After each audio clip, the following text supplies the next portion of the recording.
তো ভিউয়ার্স, এত বড় মাছ আমার লাইফে এখন পর্যন্ত একটাও দেখি নাই। হ্যালো গাইস, আসসালামু আলাইকুম ওয়া রাহমাতুল্লাহি ওয়া বারাকাতুহু।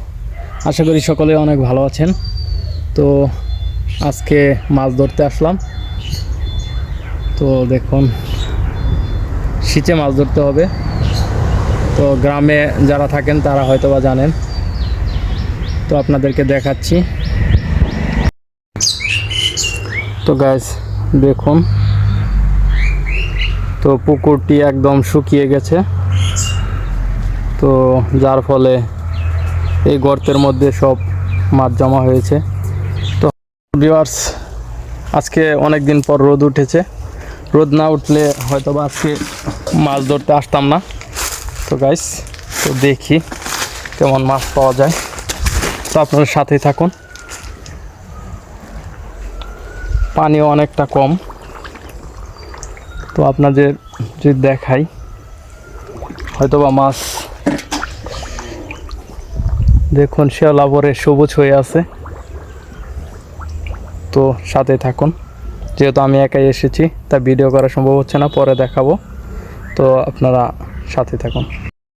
তো ভিউয়ার্স, পুকুর সেচা কমপ্লিট, মাছ ধরাও কমপ্লিট। তো ভিউয়ার্স, এত বড় মাছ আমার লাইফে এখন পর্যন্ত একটাও দেখি নাই। তো যদি আপনাদেরকে দেখাই, তো দেখুন কত বড় মাছ। আশা করি দেখতে পেয়েছেন।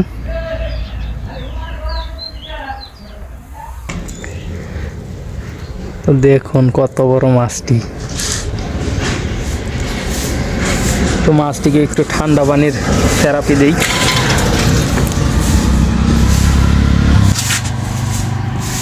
দেখুন পানির একদম নিচে চলে গেছে মাছটি।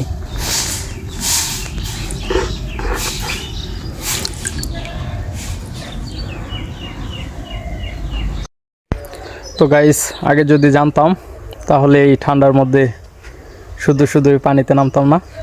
যদিও বা আজকে অনেক দিন পর রোদ উঠেছে। তো গাইস, এতক্ষণ সাথে থাকার জন্য সবাইকে অসংখ্য ধন্যবাদ। অন্য ভিডিওতে আবার দেখা হবে। ততদিন ভালো থাকবেন, সুস্থ থাকবেন। খুদা হাফেজ।